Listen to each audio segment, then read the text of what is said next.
अस्सलामुअलैकुम जी, hope you all are fine. तो आज हमारे किचन में बन रहा है बीफ पास्ता। बनाना बहुत ही आसान है और खाने में तो ये है ही बहुत मज़े का। तो चलें जी, इसको बनाना स्टार्ट करते हैं। तो सबसे पहले हमने एक प्यारी सी कढ़ाई ले लेनी है और इसमें हमने ऑयल ऐड कर देना है। उसके बाद जी हमने एक चम्मच भर के अदरक और लहसुन की पेस्ट ले लेनी है और इसको हल्का सा फ्राई करना है। मेक श्योर कि ये जले ना। उसके बाद हमने इसमें कीमा ऐड कर देना है।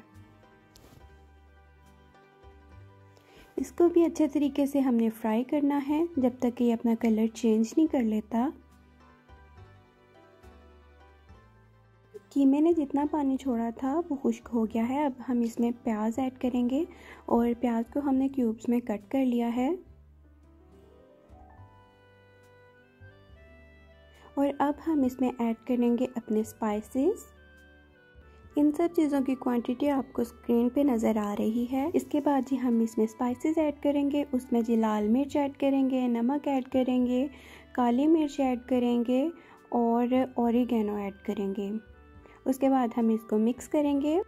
उसके बाद जी मैंने टमाटर ले लिए थे और उनको मैंने अच्छे तरीके से ब्लेंड करके उनकी पेस्ट बना दी थी और अब वो ऐड करेंगे। उसके बाद जी हमने सोया सॉस ऐड कर देनी है और ऑयस्टर सॉस ऐड कर देनी है।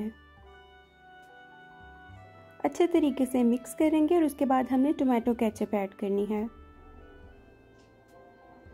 इसको अच्छे तरीके से पकाएंगे और उसके बाद हमने थोड़ा सा पानी ऐड करके इसको दम पे रख देना है कि अगर हमारे कीमे में थोड़ी सी कसर बाकी हुई तो वो पक जाएगा।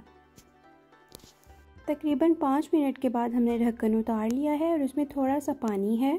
उसको हम तेज़ चूल्हा करके अच्छे तरीके से पानी को खुश्क कर लेंगे।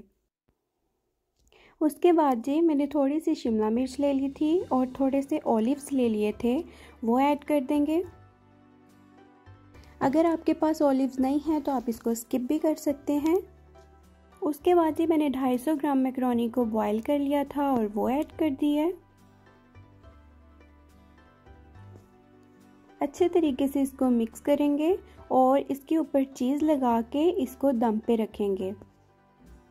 चीज़ की क्वांटिटी आप अपनी मर्ज़ी के मुताबिक कम या ज़्यादा कर सकते हैं। हल्के चूल्हे पे रखेंगे ताकि हमारी चीज़ अच्छे तरीके से मेल्ट हो जाए। बहुत ही मज़ेदार हमारा पास्ता रेडी हो गया है। ज़रूर ट्राई कीजिएगा और मुझे इसका फ़ीडबैक ज़रूर दीजिएगा। अगर आपको रेसिपी पसंद आए लाइक और शेयर लाजमी कर दीजिएगा।